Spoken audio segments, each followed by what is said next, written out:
Welcome to Mind Your Freedom. I'm your host, Adele Anderson, successful businesswoman, now NLP trainer and life freedoms coach. Each week, we're going to explore the power of and give insight into how to achieve your greatest personal freedoms. You're someone who's seeking more, knowing that there is more to life's journey.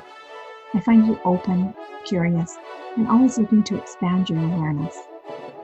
And you're ready to surrender the pain and grow into the person that you know that you are. And it can be gritty because real life is just like that. We either have an opportunity to grow when life falls apart. Even at the times when it threatens our very existence, makes us question life, even who we are. If you need that one-on-one support, go to lifecoachadele.com. Check in with me there, or simply stay tuned. Each weekly episode offers those real life stories, filled with the pain, the vulnerable truths, the laughs, aha moments, and the takeaway gems. Get ready to access freedom experts from all over the world. So thank you for joining me today. Now let's get started. Welcome to episode 3. What I thought I once couldn't live without changed. As I evolved through my experience, I worked for a bank. It was very structured. It had the financial limitations in how much I could earn, so that was set. And my individualism was restricted because the banks naturally are a conservative environment, and that's okay. That's what they do. But I had a restlessness and a desire for something more. My family had always been entrepreneurs, and I found this rather restricting. So I was open to opportunity, even though I didn't have any at that time. But when one arose, I took the leap of faith, quit my job, and had no doubt in my mind that I wouldn't be successful. Now that's something to be said, because 30 years later, I find that kind of credulous. There was an innocence about my leap of faith. I became an entrepreneur in a restaurant, and I took that business from $400 a day. In 12 short months, we were earning $8,000 a day. And I think the key to my success at that time is that I was through with restriction. I didn't want conformity. It was a funky space meant for funky people, and we attract them. Our clientele was cool and hip. Our team became brothers and sisters, mums and dads, wives and husbands. We hired through connection, and that was cool. And we allowed ourselves self-expression along with our clientele. We allowed our staff to do pretty much what they wanted within the confines of decency, shall we say. So here's a story of a young girl at 17, I believe she came to work for me. Her name is Trish, and we've become lifelong friends. And I remember her. She has a couple plates of food in her hands, and she's skipping and dancing through the dining room. And something has obviously come up on the radio or on our music that she loves. They could play their own music. And she is belting out this sound of this song. She knows every word as she sort of bebops through the restaurant. And she ends up down on one knee like a ta-da as she places the plates in front of this lovely couple who are out dining. She thought that they were totally in the groove with her. But as the husband turns to his wife, he says in a rather credulous tone, "Is she for real?" And I had to laugh because these were the moments that really made working 17 hours a day, 7 days a week worthwhile. Our incredible busboy, Steve, was another one. Here's a young kid, I'm not sure how old, maybe 16. His parents had a floating home in the marina that we were in, and he came and asked for a job, and we hired him the same day. He was one of these guys that was incredibly talented, but he was quirky. And so imagine Steve, he's just cleared probably an entire table. He's got 16 dishes in each hand, and he sets them on the floor, gets up onto a chair, and starts reciting Shakespearean prose. Like an expert. The guy had it made. He had talent beyond what anybody could expect, and a little beyond what my workers' comp would have liked. Imagine this incredible busboy leaping up onto the banister, walking toe to toe as he leans over and lights our tiki torches. These were the scenes that drew clients from all over the Lower Mainland for breakfast, lunch, and dinner. In fact, we had to tell them to go home. As the lineups got longer and longer, we found that we fell in love not only with our team, but with the people who came and joined us every day. There was a sense of freedom and companionship that I couldn't quite grasp at the time, although I did feel internally happy during this period of time in my life. I was grateful for two things. The people that worked for me, they were these young, amazing people that were on their way to somewhere. And I've got to tell you, they've made it. So they were inspiring within themselves. And then I had the opportunity, as a restaurateur would, to be able to go up to any table and have a conversation. I would look across the room and say, who are the most interesting people in here tonight? And I'd be able to go up to them and have a conversation. And I have to tell you, I met some of my best friends during these impromptu situations. Thank goodness I felt the self-confidence at the time to do that. But I was within the environment what made that possible.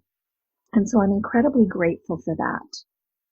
We did 2 parties a year for our clients, where everything was gifted, to show our appreciation for them showing up day after day and paying our bills. And then it ended. My lease came due. My landlord recognized my success, and he took over my lease. And there I was, a little out of sorts. What was I going to do with my future? I had just lost my income, which I felt I could have retired by the age of 42. So I was earning an incredible amount of money, which at the time was an element for me. I was angry. I resented the ability for them to take me over, but it was completely legal and within their rights, as I know now. But at the time, I was in a state of loss. I was crumpled, on my knees, a blubbering fool. I couldn't stand myself, let alone anybody else. So what did I do? Is I packed a backpack. I'd never been traveling on my own in my entire life, but a friend had said, go to Asia. At the time, it was the thing to do. Apparently, there's over 1 million world travelers in Asia on any day of the year. And that's where I went. So I landed in a culture where I couldn't speak a word to them.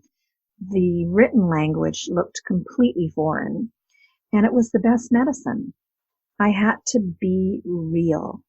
I had to sit in my own discomfort until it resolved itself. I learned how to quiet my mind, probably for the first time in my life.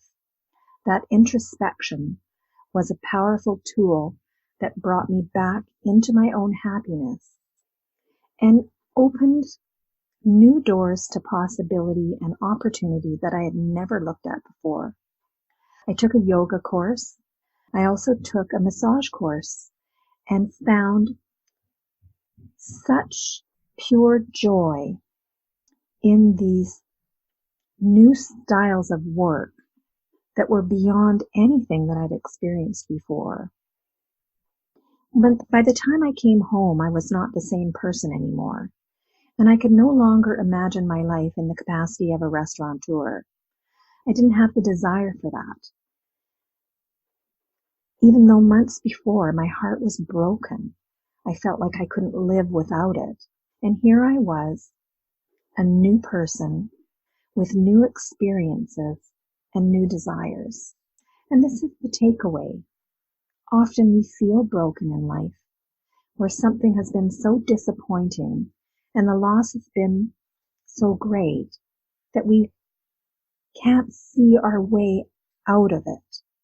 And yet, as time passes, and if we give ourselves the opportunity to quiet our mind, to have reflection, to heal, to recover, to regenerate our energy, that new doors of opportunity open. I found mindfulness, walks in nature, self-time and self-love to be so healing. The other thing that struck me was I was in a third world country where people had very little financial rewards. Little children could sell chiclets on the beach and probably earn more money than their father could going and working all day long. There was such a incongruency, unfairness in it. And yet what I noticed within this culture as I traveled the dirt roads was a genuine happiness of these people that had very little monetary wealth. And that struck me for a lifetime, that I was so connected to the financial reward of my business that I might have lost some of my own happiness within that. Where I did gain great value was in community, was in the love of my team, in the gratitude and overwhelming gratitude that I have for the friends that I made. But none of that was money. And I think that is the takeaway, is that sometimes we get stuck on one idea of how things must be, when really life is much simpler than that. It's about community, connection, being okay in today no matter what is happening out there. And I don't believe that I would have been there if I remained a restaurateur.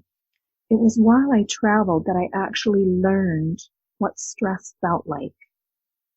When I came back and re-entered the workforce, I felt stress re-enter my body.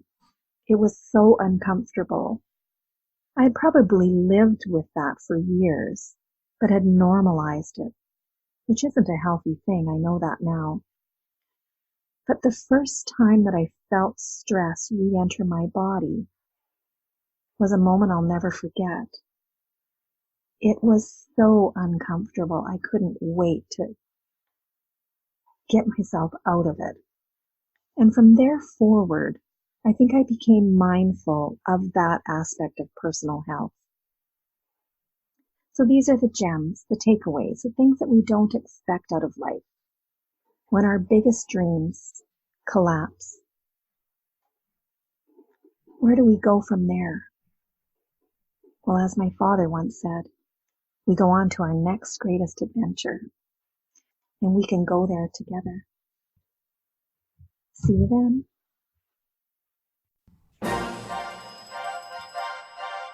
Thank you for taking the time to tune in today.